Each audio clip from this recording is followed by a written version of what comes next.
Assalamu alaikum and welcome to another episode of the Dr. Will Show, where I interview educators and entrepreneurs on leveling up. Each episode, I zoom in someone who's dope. We just sit back and have a conversation on how you can live your best life.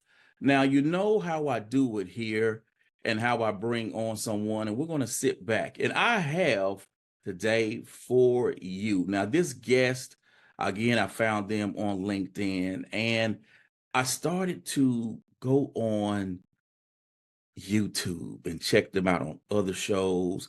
And then I saw clips of them actually speaking. And I was like, yo, I gotta have them on the show. So I reached out and luckily she said yes. So she's going to bless us today with this interview. So you're going to get you some gems and find out how she got in the game. And sit back, people, grab your favorite beverage, grab your notepad and get ready to learn how you can level up and expand and get ready to make that impact and the income. So for those of you listening on Apple Podcasts, Google Podcasts, iHeartRadio, Simplecast, Citrus, Spotify, and Audible, I'm your host, Dr. Will, and today's guest is Sofia Gonzalez.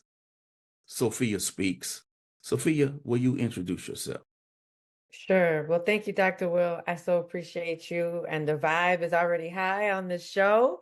So let's get into it. So my name is Sofia Gonzalez. I am known on the professional streets as Sophia Speaks, but on the urban streets as Mrs. G. I am a 16-year veteran in the high school classroom. I am Chicago born, now just outside.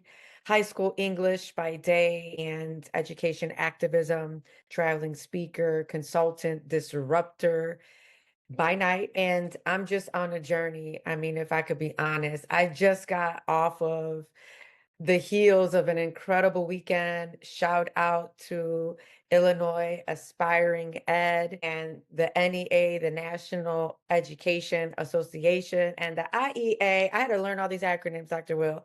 Illinois Education Association, movement, community. I was their opening keynote speaker for their spring conference just this past weekend, and it was electrifying. I got to inspire, motivate, and uplift aspiring educators, early service educators, veterans, advocates, and everybody in between. Even my mama showed up, okay? And I know that's a lie, everybody and their mama, but for real, my mama showed up. She's a bilingual educator and a huge fan of mine and a support. I'm a wife, a mom of two, and I'm just excited to continue the message and what I feel is my God call, my God-given destiny to close those gaps, to amplify marginalized voices, and to uplift this idea of equal education for all. All right. So I'm always curious as to how people got to where they are. What did you think you'll be doing when you were growing up? And how did you find yourself in education? Yeah, so that's a question that I get asked oftentimes when I'm on shows and panels and things of that nature. And I feel like it's a really critical question. You know, our beginning years are super formative. So, as I mentioned, I was born in Chicago and I am, just really sensitive to culture. And so, right away, my mom is from Puerto Rico and my father's from Mexico. So they both were not born here. So I consider myself an immigrant daughter, even though the island of Puerto Rico is a commonwealth of the United States. There's some colonization sentiments there and a desire for independence. I digress. But, early on in my teen years, I got involved in local youth organizations, community service organizations, and also the local church. And I started serving at that capacity very early on, being a youth leader, sharing testimony, poetry, music. And right away, I really felt this call to service. And then once I hit my teens, I entered the nonprofit realm where I became a director for an after school program for at risk youth within the city of Chicago. And I would literally pick them up in a white van with my colleague at the time from their school. And then we would take them back to the center and feed them snacks and have like a youth talk and help them out with their homework and make sure they got home safely and kind of navigated through some of the issues that they were going through. And it kind of started from there. And then I pivoted to another nonprofit organization where I became this traveling speaker. And it was with the nonprofit that got funding from the state of Illinois to go into the high school and the middle school classroom and teach stuff like abstinence, sexually transmitted diseases, healthy dating, choices, your future, goal setting. And that's when I was really like, whoa, I really dig the classroom and I really dig being with young people. And there was this reciprocity, there was this energy that was instantly born. And I kind of found like my niche, like the intersection of social justice, public service, and the classroom, and speaking and teaching and inspiring. And that's when I really decided to make the pivot. And I entered the classroom at 30 years old, and I haven't stopped running since. All right. So you've had this incredible journey from teaching in room 214 that you've Yeah. made famous to becoming a national education speaker and consultant. What inspired you to go beyond and step beyond the classroom? And how did you make that transition happen? Yeah, powerful question, man. And it really just is so significant to my journey. As you mentioned, I started my first year of teaching in room 214, and it was nestled in a gang infested neighborhood within the city of Chicago, the Pilsen Little Village area. And it was for a second chance charter for students who have either been kicked out or dropped out of the Chicago public school system. And I believe still to this day, I was part of the only charter school network within the city of Chicago that serviced that student demographics. It was called Youth Connection Charter School Network. And I was at the Latino Youth Campus. And it was there, Dr. Will, where I was like, and no teaching program, no teaching preparation program, no pedagogy, no best practices was about to prepare me for what I was going to experience. I mean, right away, I was confronted with some of our school system's most despairing issues and some of our nation's most vulnerable children. And starting my school years attending funerals for students that we lost to gun violence over the summer, from undercover cops coming into my classroom during period 6 English because my student was part of a murder investigation the night before. And these undercover cops are like yanking my kids out of their seats, never to see them again. From seeing my students coming back and forth from 26 in California, Cook County Jail with pink slips talking about Miss G, I'm here, smelling like jail. I'm like, all right, take a seat. Here's a piece of paper. Let's see what we could do here. And it was in that time, in that season of my journey where I was like, yo, I need to be more than just a teacher here. And as a woman of color, I felt it my personal responsibility to help because all my students were kids of color, specifically the Latino community. And I felt it like so personal of a mission. And so I started at the grassroots level, right? Because at the time, as I had mentioned, I was serving in the local church. I'm the wife of an ordained minister. And so we planted a lot of ministries. We opened up churches. And for me, my role as a former pastor's wife was this intersection of biblical justice and social justice. And so I had already been doing some like international humanitarian work, if you will, on behalf of the local church. And I found my way to Central America. I was in El Salvador, passing out food, preaching and teaching in Spanish, conducting clothes drives, and just ministering to the people that actually minister to me even more. And at the time, I was also advocating for my classroom and my students and families, asking for donations, asking for guest speakers. I was inviting local priests. I was inviting local community organizers. An organization called Ceasefire came in and helped me create peace circles for my students. I mean, I was really just trying to pull on all the resources, even my local church, holding space for my students and faculty, bringing them into the church doors, holding space for them, telling the stories. And one of my good friends at the time was like, yo, like, you should 501c3 this. Like, this is a movement right here. Like, what you're doing internationally, the local church, and with the kids in the city of Chicago, and your advocacy work, that's really just starting to like elevate.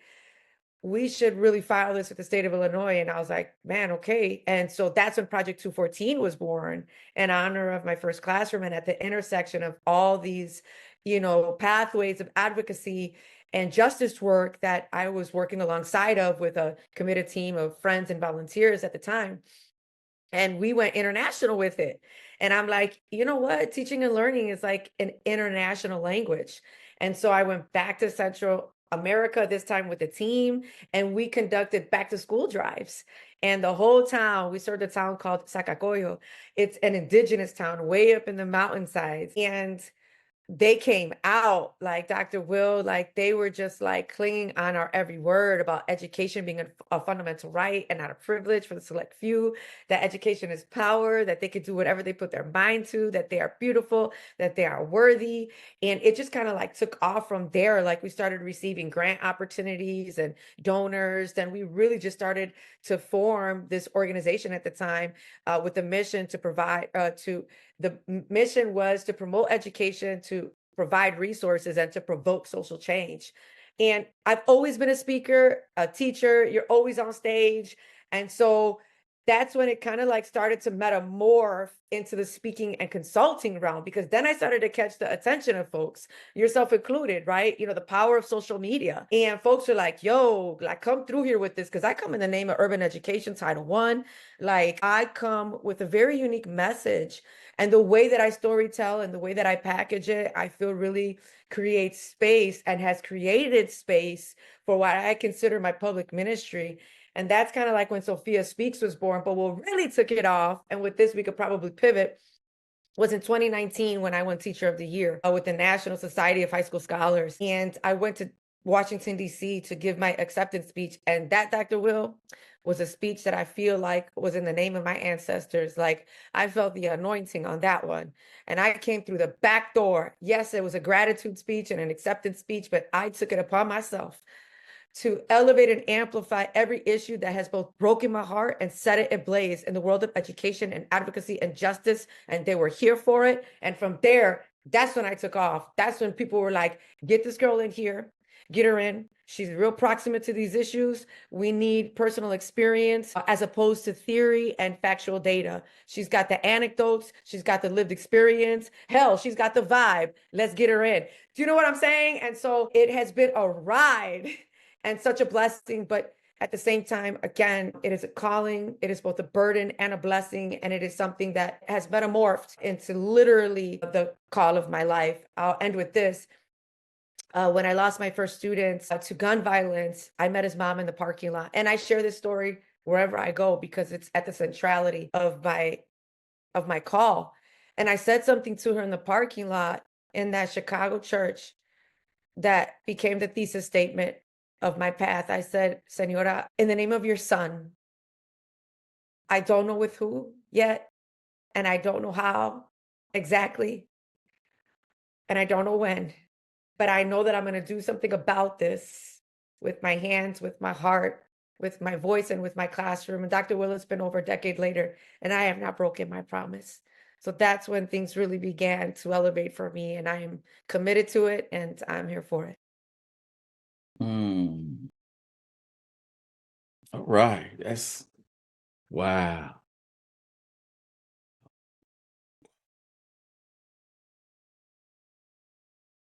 How do you identify that as being that along with the population you work with and you know looking and you said, okay, this is my core mission and this is what I have to do and this is what drives me. What keeps you pushing forward, especially when you see these issues in the community continually to happen, right? Being a Black man, we have made great strides as individuals, but as a collective, we haven't, right? Because we still have a great deal of poverty. We still have a great deal of people not going to school, and we have all sorts of issues going on with violence. Mm. So with everything that's going on, even when you see the progress, Mhm. but things still, the struggle still remains as it is. What keeps you moving forward? You know, something immediately comes to mind. The struggle persists, but so should our hope. One of the things that really keeps me going is this notion of radical hope. Radical hope, this idea that things can be better than yesterday and that tomorrow can be even brighter for the days ahead. I refer to our ancestors a lot. And let me just back up here. You mentioned the fact that you're a Black man. I want to mention this idea of me leaning into the Black diaspora recently. After I did my stint in Pilsen Little Village, I went to the south side of Chicago. I went to Englewood, Back of the Yards, Washington Park. And the kids that I primarily served there were African American. And I went into that school with a posture of being a student. And I leaned on the kids. I was like, you all need to teach Miss G about the Black culture. Y'all need to teach me. And I was just so excited to lean into that. And the kids were quick to educate me and to share with me. And then I started leaning into like different voices like W.E.D. Du Bois and Frederick Douglass, and then even current Black voices like Dr. Chris Emden and so many other folks that have really just had an impact on my advocacy work. All I've ever primarily taught were Black and Brown children. And so they really began to be such a central focus for me, not just to understand them, but to really embrace their culture and to embrace and understand their cultural identities. And what's further, to amplify them. And so, to answer your question, how do we keep the hope alive when progress continues to go forward and backwards? For me, what I have found to be extremely invigorating is collective agency and being in solidarity with folks and leaning into their cultural identities and amplifying mine at the same time. I was recently at the Black Male Educator convening this past November, and Dr. Will, first of all, the people know how to get down over there. Okay. Let me tell you, I was like, yes, this is not a conference. This is a movement and a vibe. And the whole crux of the BMEC is we need more Black educators, period. Right. Because 2% of the teacher workforce are Black educators. That's a disaster. And I said, under the teachings of some folks from the Black Panther movement, Angela Davis was there. Why am I saying this, right? I think one of the ways in which I feel invigorated and which I can continue to invigorate others is to continue to be in community with folks that are like-minded, with folks that will spur me on, that I can spur them on. And the Black diaspora within the last couple of years has really been ministering to me, like legit, like the Latino diaspora and the Black diaspora, they're not identical, but man, there's some commonalities in terms of like the collective struggle. And I've learned from that. I've learned from how the Black community organizes, the NAACP. Obviously, we have the civil rights movement. Like, what an inspiration. And so if your forefathers and my forefathers did it back then, we owe it. Do you know what I'm saying? Like, listen, I say it all the time. I am my ancestors' wildest dreams. Well, I better get my own dream connected to theirs and I better advance it forward. And I think that that's what has kept me going. Yes, I still see the gaps in learning. Yes, I still see the opportunity gap. Yes, now with the dismantling executive order of the Department of Education, like what the world? Like the state of education is under fire. How much more for marginalized communities and communities of color? And as a Latina, daughter of immigrants, woman of color, smack dab in the middle of urban education, you better believe that I'm still feeling the blows. But what keeps me going is looking to folks who have paved the way, leaning into other diasporas that I am serving and that I want to get to know, and ultimately elevating my own and the students and families that I serve. And that to me is part of the solution. One of the lines that I say all the time when I travel the country is every revolution begins on the heels of resistance. And we need to continue to resist, to persist, and to disrupt. And that is the only way that we can see progress in this current time we're in. Another message that I travel the country with is healing and liberation practices for the advocate, for the educator, for the practitioner, for those who are doing the work.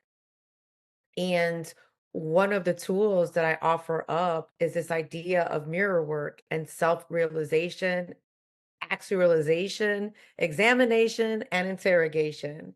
And in that space, I've come up on some voices, right? To your point, and authors. I'm an avid reader and writer. And so I'm constantly digging in the frameworks of folks and others that I feel will benefit my journey so that I could obviously continue to serve at a really high capacity. And came up on Mel Robbins recently. She just wrote a book called The Let Them Theory. I'm not sure if you're familiar. And the crux of her text is essentially we can't control, right, the behaviors, the decisions, the actions of others. And so we let them.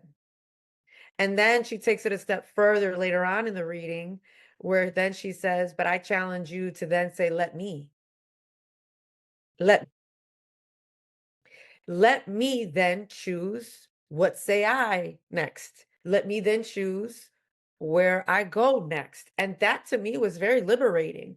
Like, look, I can't control voices that are contrary to what is right, to what is just, to what is fair, to what is humane. I mean, human decency has lost its way in the fabric of our nation.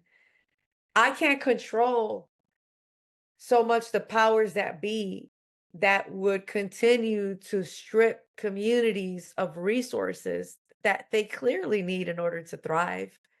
But what I can do, Dr. Will, is in Miss G's paradigm, in my world, with my people, with my community, with folks who are willing to give me access that I rightfully deserve as my birthright, I'm going to go ahead and I'm going to respond with everything I've got, with all my gifts, with all my talents, with all my resources. And then when I feel that it becomes too much, I will selflessly, not even selfishly, I will selflessly pull back, pause, regroup, send love back to myself, and then re-engage, right? As a version of resistance.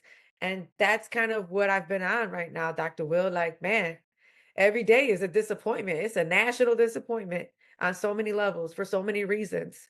But you and I have to vibrate higher. I'm also about energy.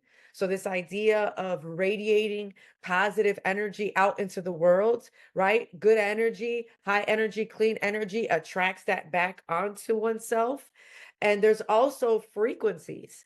If we don't like the frequency that we're on, then we need to change the channel, right? And in addition to that, there's high vibrational emotions and there's low vibrational emotions. I'm not going to get too deep into this, but this is kind of like my own journey that I'm on. Low vibrational emotions are worry, anxiety, fear. High vibrational emotions are joy, passion, hope, elation. And that's where I want to be, Dr. Will. I really do. And it does take a very conscious effort. There's a level of consciousness that folks like you and I need to circumnavigate, and anyone who's willing, right, to engage a journey of service, but also take care of oneself and to circumnavigate some of these things that, man, we cannot control what we cannot control, but we can control what is in our means and what is in our power to do that. And that's just been what I've been on. I've been really intentional about it because I'm very emotional, I'm very passionate, I'm very reactive, and I'm working on bring it down, Miss G. Just take it back some, realign, get right, elevate higher, and do the work, right? And Mm, so that's just what I've been on, man. wow. So for those who they see you on the stage and they're sitting back and they're like, "Yo, that's all right. That's all right. I want to do this type of work." What does your day to day Hmm. look like? And how do you balance everything that you do? Yeah, my day to day is pretty wild because I do definitely circumnavigate through a lot of different things throughout the course of my day and my work week and my professional personal life. For sure. I mean, first and foremost, like my ultimate job is being a mom. I have a beautiful 10-year-old daughter. And her name is Genesis for New Beginnings. I have a 19-year-old son. My goodness, where did the time go? His name is Silas. He's a professional photographer, videographer, creative. Shout out to him, who's in New York right now with his dad on a shoot. And first and foremost, like my home is crucial, right? My home is my community. my husband and my children, they're my first ministry. And so I focus on them a lot and focus on connection, togetherness, and being their mom and being a good wife. But then I do have my classroom schedule. I teach 5 sections of sophomore English and AP seminar in a Title I school with primarily students who are first generation from Mexico. And they are the joy of my life too. They get on my nerves just like my kids at home get on my nerves, but that's okay because that's what family is. I'm their school mama and they are important to me. And so that's in and of itself, grading and teaching us, teaching how to write and essay writing and getting them to the state test for AP College Board is no easy feat. So I've got grading, I've got planning, meetings, professional development, working with the kids, talking with families, all the things, man. Classroom setup, clean up, close the door, open it back up again, 7:45 to 3:30, Miss G's clocking in. But then I'm on a bit of a fitness journey. I recently received a new role. I'm a power boxing instructor at my local women's gym. Miss G will teach y'all how to box. Yes, I can. My 1-2 jab cross combination, my hook, my upper. Watch out now. And that is another way that I feel I'm doing the work and it brings me joy. It's part of my day to day. So I'm at the gym every week, both as someone who is on an ongoing fitness journey of health and wellness, which is crucial to the work. Health is wealth. And without it, we're not going anywhere. And so I pay close attention to my body, what I put in my body, how often I move my body. When I'm not working out at the gym, I'm walking. Walking is revolutionary, people. If you can't get to the gym, if you can't lift heavy, if you don't know how to commit and it's hard and it's crazy, walk, move your body. Okay. And if you can't walk, get a standing desk.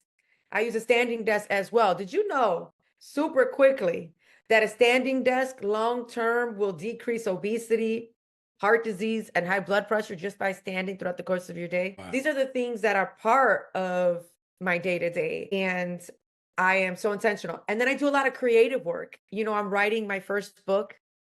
It's off of my signature keynote from trauma to transformation. This is our call to action. And so I have writing days. Sunday is my biggest writing day in the morning. And I try to circumnavigate that. And then obviously I'm online. I have a bit of a posting schedule for my social medias so that I can continue to create awareness, let folks know that I exist. Get some of my messages out and continue to draw the like-mindeds in so that we can work in community, a collective agency, collective impact, because Ms. G can't do it all by herself. Dr. Will can't do it all by himself. And so we need to continue to work together. And then I rest unapologetically. Cook meals, eat good food, watch good shows, watch some documentaries. I am very unapologetic about chill time and downtime because we need it. And those are the ways that we send love back to ourselves. I'm very intentional with that. So that's just kind of like some of the nuances of my day to day. So you've built this brand, Sophia Speaks. How do you Yes. make sure that your work aligns with your strengths and your expertise? So how do you stay focused to make sure that what you're doing is always singular to what you're doing and that your message is unwavering and is always you? Right. That's a great question. It's a loaded question too, but I've got some responses for that. Again, part of my rhythms and flows that I engage is a quiet time and that of meditation and mindfulness and journaling and envisioning and manifesting. That's a rhythm, a flow, what folks would call a best practice that I've been engaging in, I don't know, 20 years, maybe. And I am very, very in tune with my niche, with my message, with my anointing, with the messages and the packaging and how I deliver those messages. I am very much so in alignment and in tune with it that I know better and I know best not to step out of that lane. Now, is there room for growth and is there room for, exploring topics that are related or lanes that are connected? Absolutely. Case in point, I'm an alumni with an organization called Latinos for Education. That was a fellowship experience that like changed my life. I was part of their Latinx Teachers Fellowship, and I stayed on board with them many years later. I was in their fellowship in 2022, and they were the ones that were like, lead from your Latina identity, and you are your ancestors' wildest dreams. I was like, say less. Like that just really catapulted me into such deep dimensions of my cultural identity. And they recently gave me an opportunity. They're like, hey, we're partnering with Black Male Educator, convening Black Male Educator organization, and also with Google and with ISTE and ASCD. They have a Google AI community of practice cohort specifically for just trying to gain, access to folks like folks of color, teachers of color, activists of color into this cohort experience. Number one, for representation. And number two, for AI to serve as an equalizer for historically marginalized kids and for folks who sign up for, those assignments to really empower, the youth. And it kind of caught my eye. Like, I'm not huge on AI. Like, I do incorporate a lot of technology in my classroom, and I do create a lot of my own content, and I'm not afraid of it. But at first I was like, eh, and I didn't apply. And my director came back to me and was like, you need to apply to this. And I'm like, all right. And so I apply and I got it. And this was just a few months ago. I'm actually still in it right now. And I told her, I was like, man, I got the fellowship. And she's like, why aren't you more excited? And I'm like, why? She's like, because they only pick like the top 40 educators in the country. And you're one of them. And I'm like, crap, okay. Like, so I got real like front and center, and we were in Google HQ about several weeks ago, about 3-4 weeks ago. And I was one of the only Latinas in there and learning about AI and learning how to close these gaps, engaging these platforms. And I'm learning little by little. But to your point, is my next keynote going to be on AI, or my next breakout going to be on AI in education? Probably not. I mean, I'm there, I'm here for it because it's here, it's advancing, it's not going anywhere, and it can serve as a great equalizer, which is where my interest peaked the most. I know my lane, and I'm deepening my gifts and my storytelling and my poetry and my spoken word and my truth telling that goes straight to the jugular, my visuals, my illustrations. People aren't even ready for me.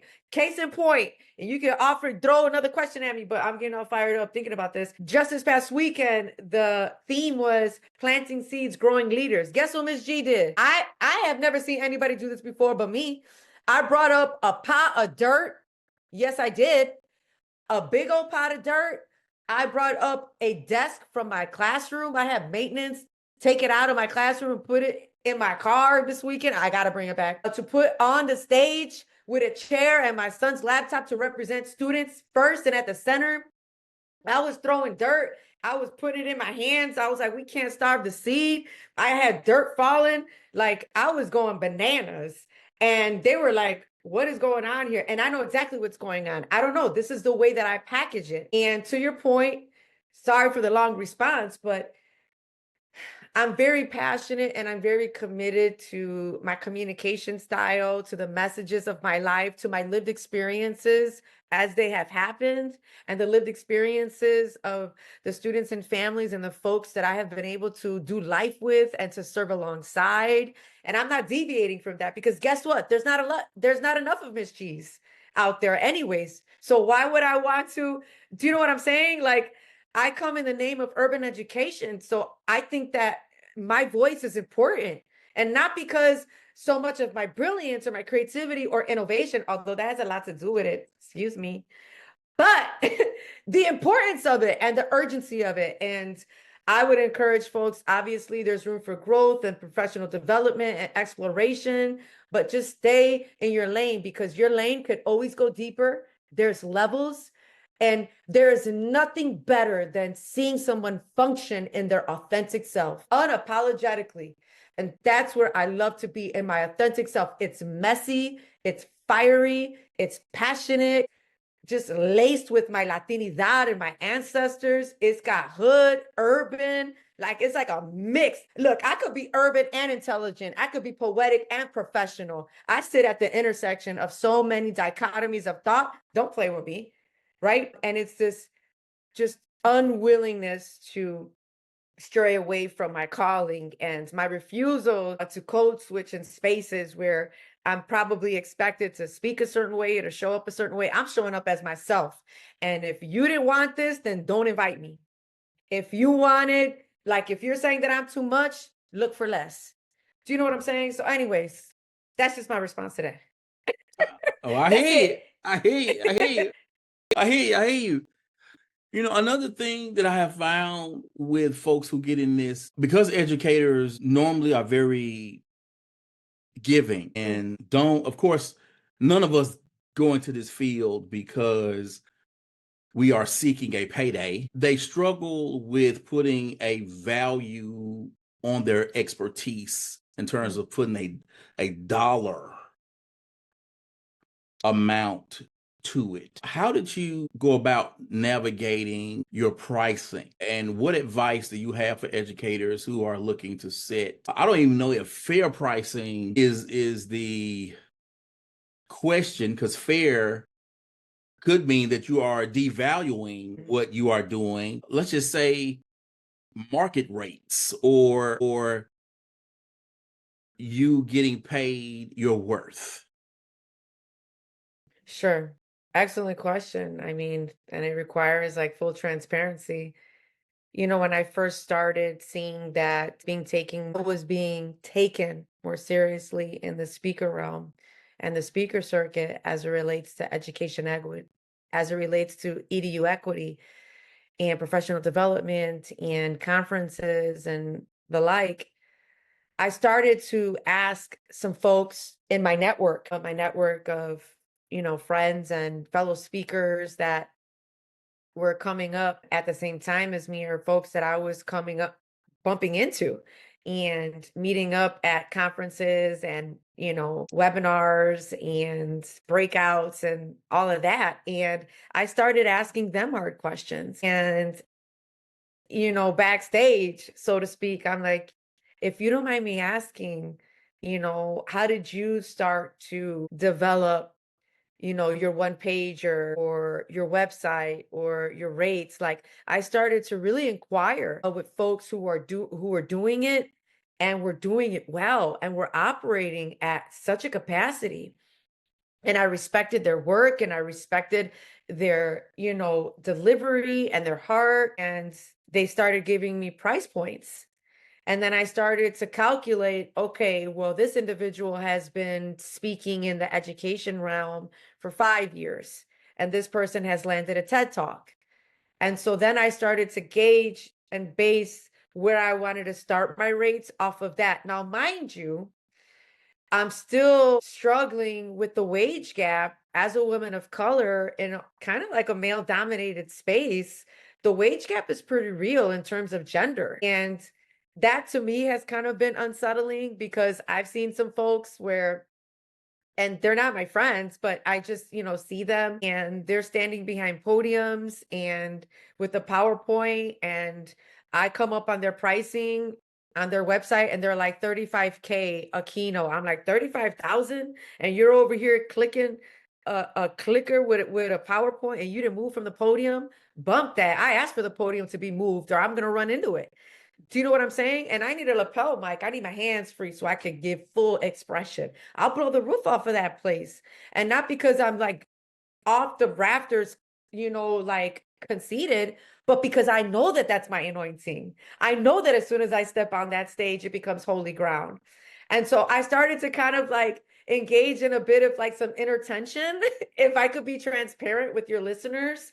But it really brought me to a place in a space where can I meet in the middle of where my rates are coming up, but also not deviate from my value, my worth, and my unique contribution to the field.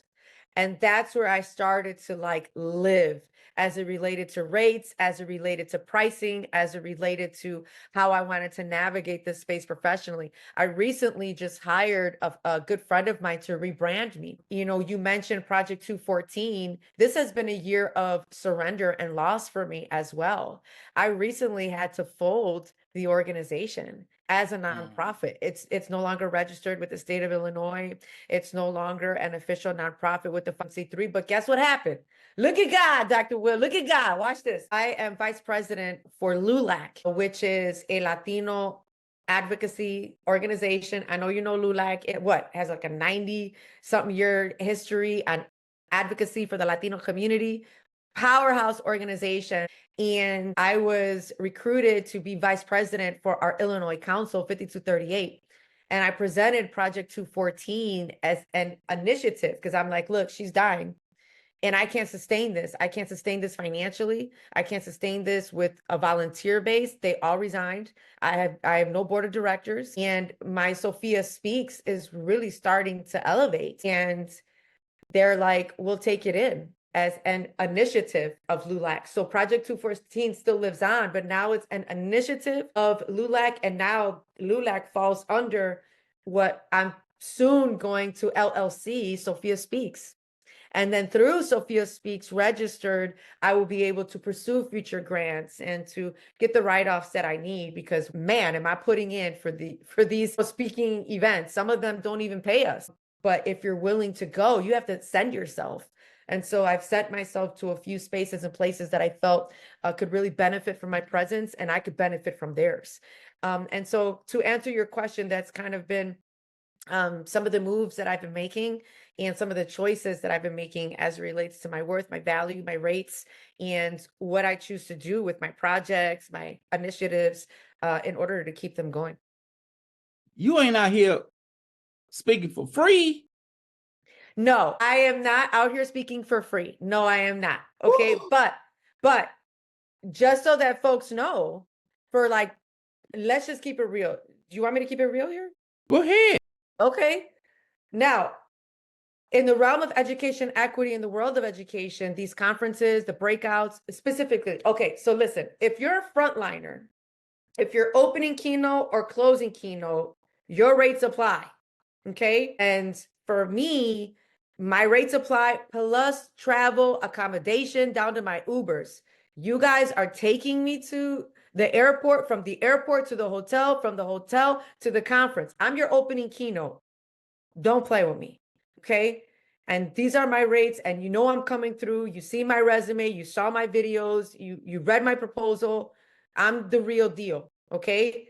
And so I put a lot of pressure on stakeholders. And if they're not able to do it, then I have to decide, right? But for breakouts and for these workshops, they are rarely compensated.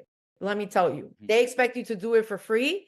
And then in addition to that, and here's where the inequities come into play for me, like as a justice advocate, sometimes they ask you to pay for registration.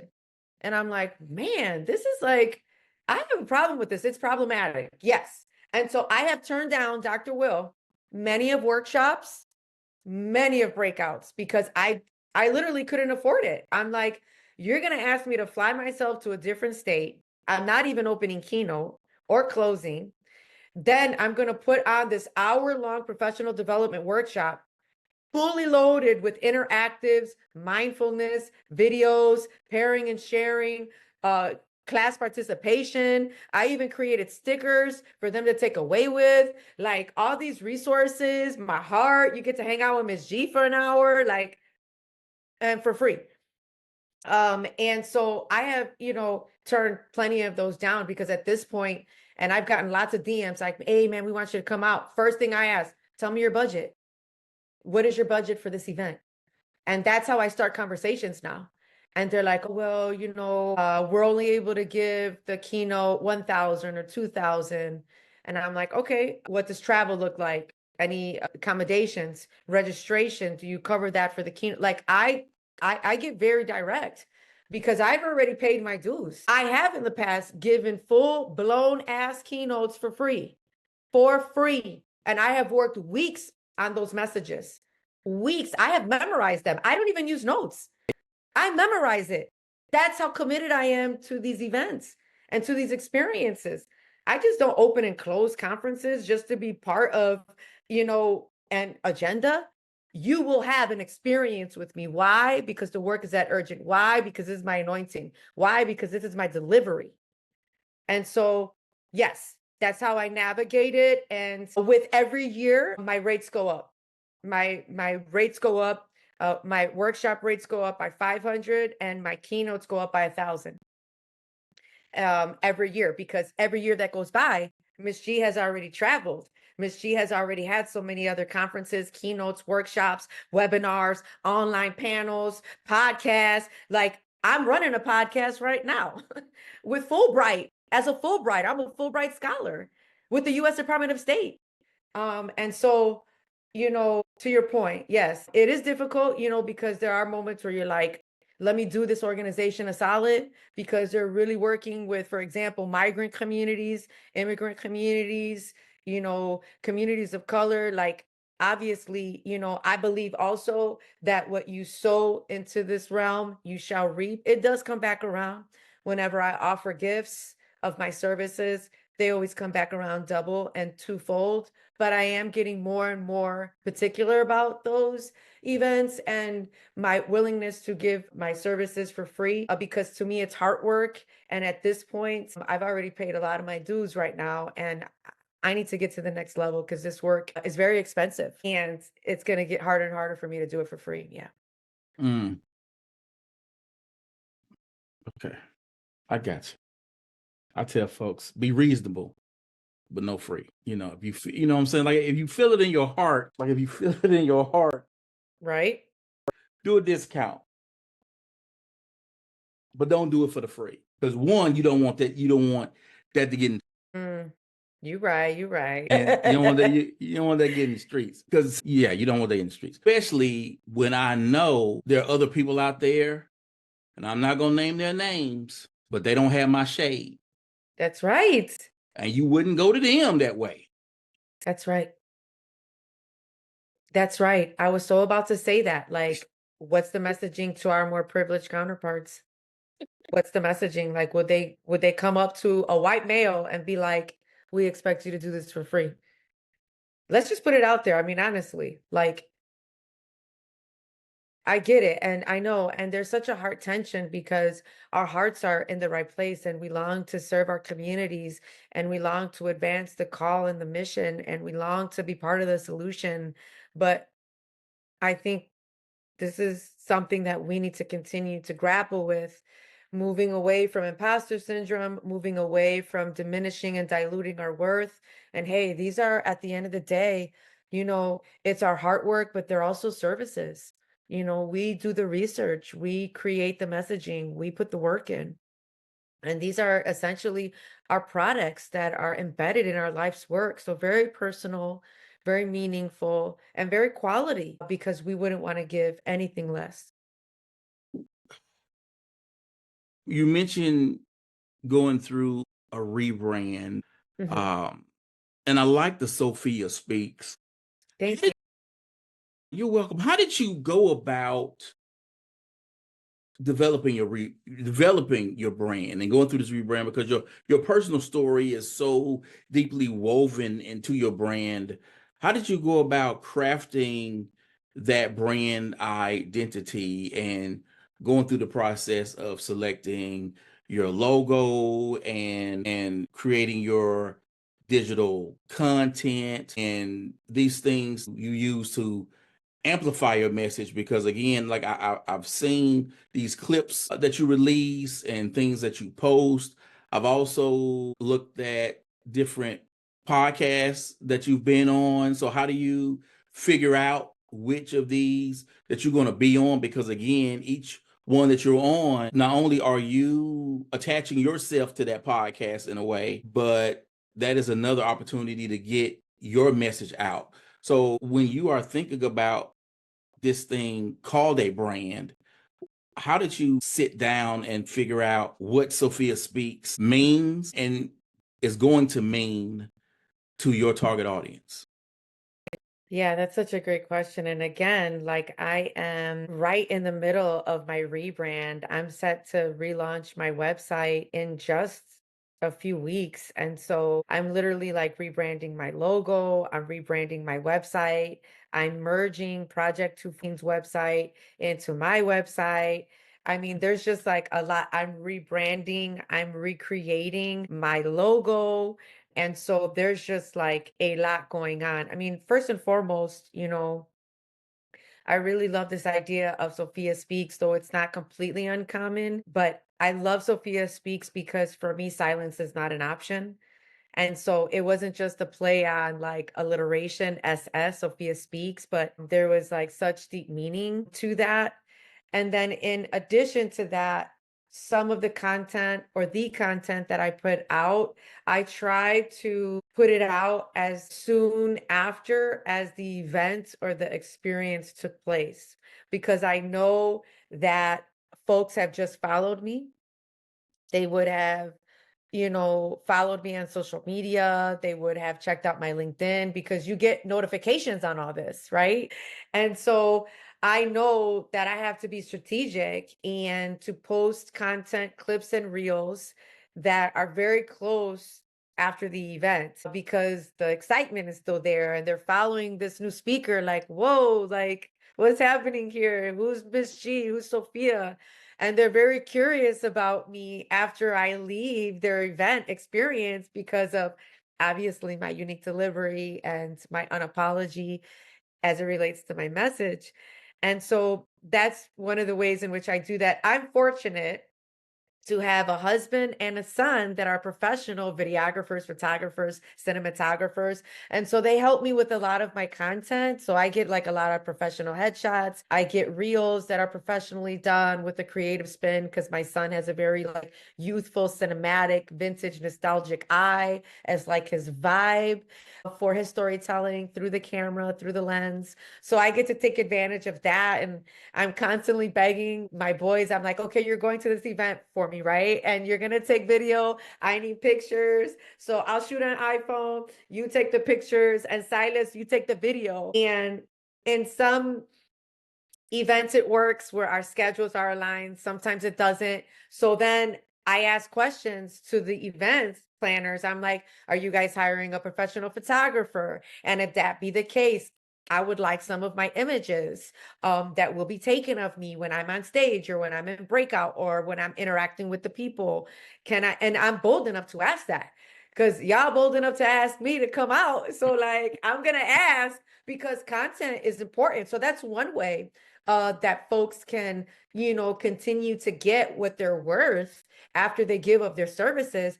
Ask for the content because many events and spaces, they'll video record, they'll get professional photographers in. I am not too proud to beg. I'm like, here's my email. I'll chase down that photographer. I'm like, Mira, hi, I was opening keynote. I saw you were like that, Dr. Will.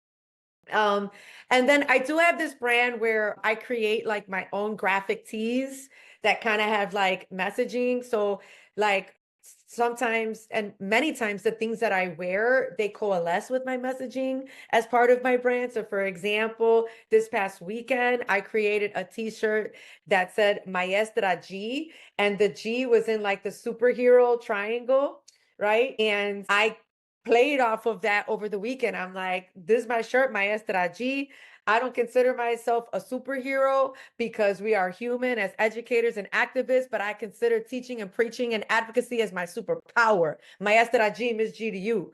And they were like, you know what I'm saying? So that's also part of my brand, and I'm very intentional about that. You'll catch me with a lot of fedora hats. That's also a brand of mine that people have caught on. They're like, man, you with your hats. And that's intentional. Number one, I make a mark. People are like, okay, I see her coming into the room with her graphic t-shirt or her fedora hat. And, so I'm very intentional about that. Even like my vibe and like my swag, if you will. That's what the kids call it still, right? I over here got my highlights for them, over the weekend. Cause look it. We gotta stay cute. Okay, Dr. Will. That's part of the brand too. Stay cute, stay charismatic, stay magnetic. All of that is very intentional, very part of my brand. Bright colors, fedora hat. I got my Jordans on every now and again, my Chicago Lost and Founds, like for that urban vibe, for that urban feel. If I'm not wearing graphic tees and I'm wearing like a blazer or like a whole jumpsuit or something like that, I'll have my flags. So I'll have Puerto Rico and Mexico representing the culture. Very intentional about that. My intro music was Bad Bunny. My outro music was Bad Bunny. When I did the panel this weekend, we opened up with Kendrick Lamar. Do you know what I'm saying? So all of these, from my music choices to my swag, to the colors, to me chasing down conference photographers if my boys aren't there. These are all ways in which I create my brand, I keep it going, and I keep it authentic. And I'm going to have my girl who's creating my website, who's rebranding my logos. She knows me very well. She was my former creative director for Project 214, did my medias, the website. So she knows my heart, she knows my vision. And so she's going to embody that urban, that Latina, that whole powerful ancestral vibe with color and with that flair, with that swagger, coalescing my vibe and my brand. And that's how I try to keep it steady. Some of my footage isn't like always professional. And what my husband has taught me, and even some other folks in the speaking realm that are operating at very high levels, they're like, just post it. People aren't going to be like, oh, that looks like it's shot on iPhone and not like a Canon. I don't want to watch this. If your message is compelling, just put some filters on it, put some captions, put some music, let them watch. They'll tune in. The goal is to post, to stay at the top of folks' minds, to keep your message forward with authenticity, with color, with flair, with pizzazz, be unforgettable. And that's kind of how I lead the way with Sophia Speaks. And speaking of a message, you put together a tour, a national tour. I've never heard of anybody doing that, right? I've heard of, like I've heard of Jay-Z, I've heard of Beyonce. I never heard of an educational speaker doing that, right? So tell us about setting that up, right? How do you set up a speaking tour? What goes into that? What cities did you bless, and what goes into planning a speaking tour? Yeah, sure. Again, first and foremost, it leans into my rhythms and my best practices of mindfulness and meditation and manifestation and prayer. You know, speak what you seek until you see what you said, right? Do you believe that all the universe and God's power will conspire in your favor to get you where you need to be? And the answer to those things is yes for me. And so I really, worked hard at visualizing, at manifesting, at putting all my energy and efforts out there to create this national tour. And it came off of a disappointment. Last year, a professional opportunity fell through. I took a year leave of absence from the classroom after 15 years. I never leave my classroom. That's my post. Do you know what I'm saying? Like, I'm Miss G. You think I'm going to leave my kids? You think I'm going to let them leave me? Right? Because they love on me as much as I love on them. They teach me oftentimes more than I teach them. And so it was a really hard decision for me. But once I saw that my professional opportunity wasn't happening because it got canceled, that I needed to do something with my time. I had a whole year off, Dr. Will. And you know, Miss G, if you're getting to know her, it's hard for Miss G to stand still, right? Not with this passion, not with this urgency. And so I started reaching out to some folks. Again, there's power in community. You got to get to know people and not to be strategic and to have an ulterior motive, because I love getting to know people. I love staying after. Like, I love sitting down with folks. I love, do you know what I'm saying? Like grabbing a cup of coffee or something stronger. And I literally love to be in community with folks, like no agenda. But it does help when you make those connections, because then you circle back like, hey, I see you got this conference right here coming up, and I see that you're one of the speakers. When's the deadline? And can you put in a good word for me? And do you know the person facilitating this event? I started doing that. I started Googling open calls for keynote speakers, for education, equity, teacher preparation, culturally responsive practices. I was just throwing it all out there, from my own personal research to leaning into my networks. And then I started filling out the proposals. You got to take the time and you got to sit down and you got to write out your vision. You got to answer to their Google forms, right? And so I sat down for days at a time, days and days at a time. And it was my personal mission to get on stages and to get on planes. And you want to know what? I did. I was in, my goodness, Denver, Colorado this past summer as part of my tour on the morning of my birthday with the National Network State Teachers of the Year. That one was like one of my most in the pocket keynotes of my life with the State Teachers of the Year. So it was like electric. Then before that, in February, I was in Cozumel, Mexico. I did a keynote on a cruise ship. Yes, I did. Wow. Yes, listen, y'all need to understand the power of visualization and confession and manifestation and believing. I believed in myself, Dr. Will. And so I started to attract all these opportunities, but obviously I had to do the work. Then I had to keep posting my clips, adding to my footage, being creative, blogging. When no one was asking me to write, I was writing myself. I was blogging. I was answering to the state of education. No one was asking me, but I was putting myself on assignment, right? And so I created a writing schedule, a posting schedule. I was applying with all these proposals. And then one thing started leading to the next.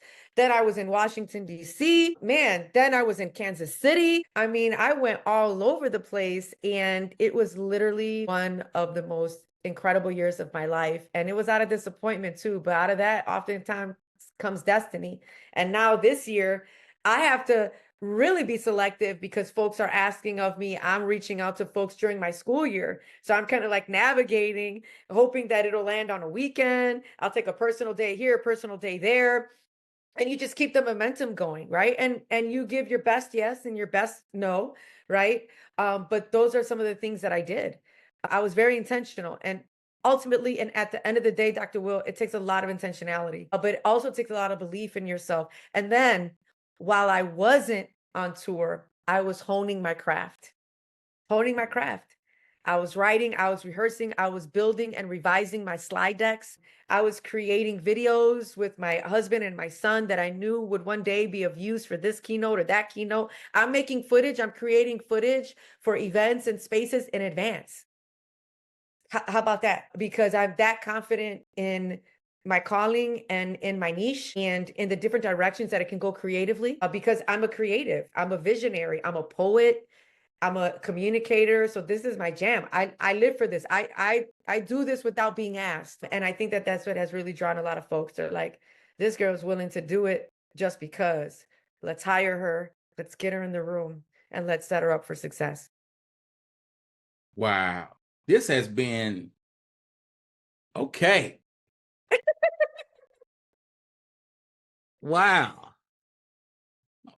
Come on now, Dr. Will. Did you think that this would be a regular podcast episode? Come on now. Oh my goodness. Woo.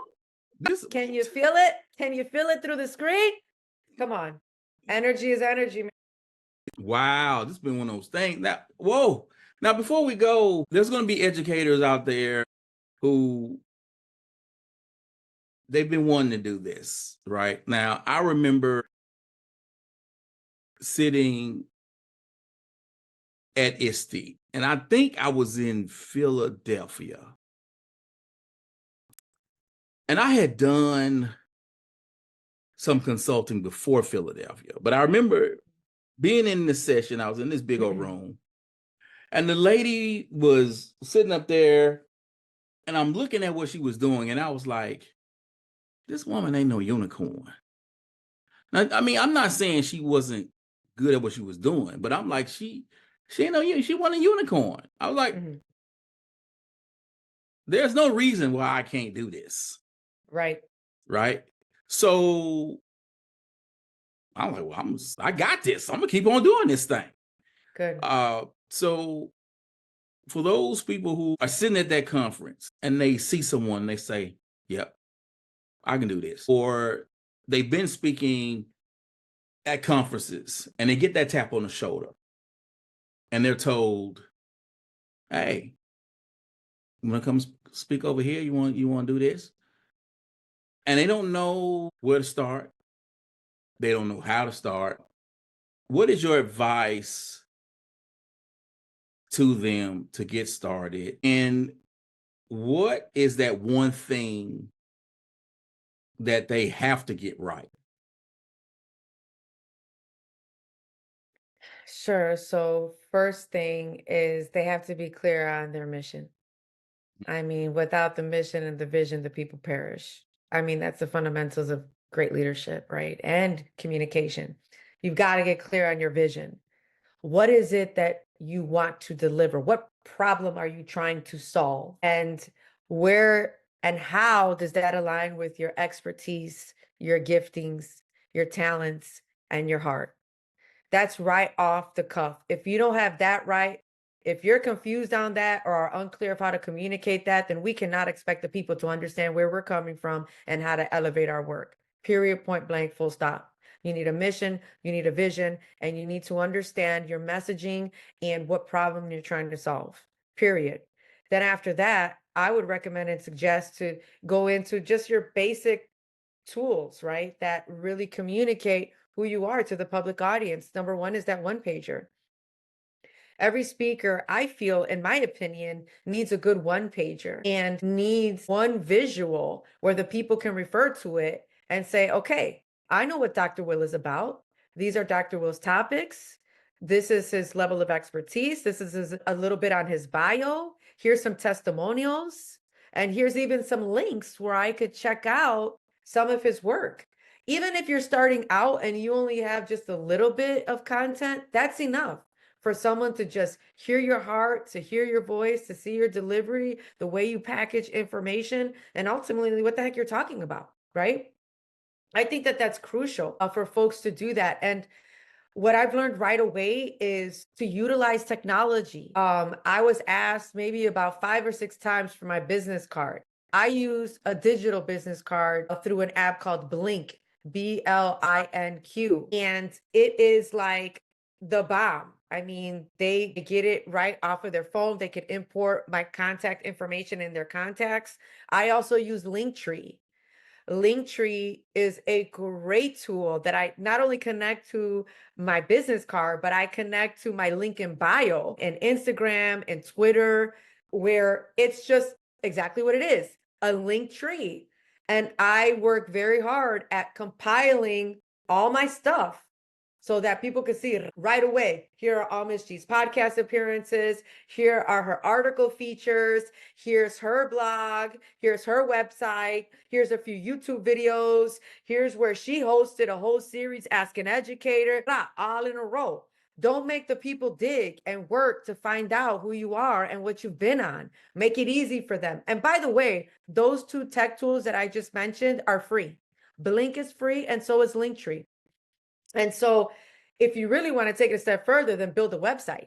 And you can use free platforms, or you could pay a small fee for a platform too. I use Squarespace. And so I pay a small fee for Squarespace, and it runs my websites. It generates like my email, my Google Suite, and I'm going to take it from there. But it really does help to start organizing your stuff, even if it's a little bit, and letting the people see what you're about. But you just have to sit down and take some time to create or ask for some help. Another spot, and I'll close with this, is tell AI, listen, this is what I think is my niche. This is what I think I want to call myself. These are topics that I talk about. Can you help me brand myself? AI will generate like 5 billion ideas. AI could be a thought partner. I've used AI on so many occasions to help me brainstorm, to include my rebranding of Sophia Speaks. Case in point.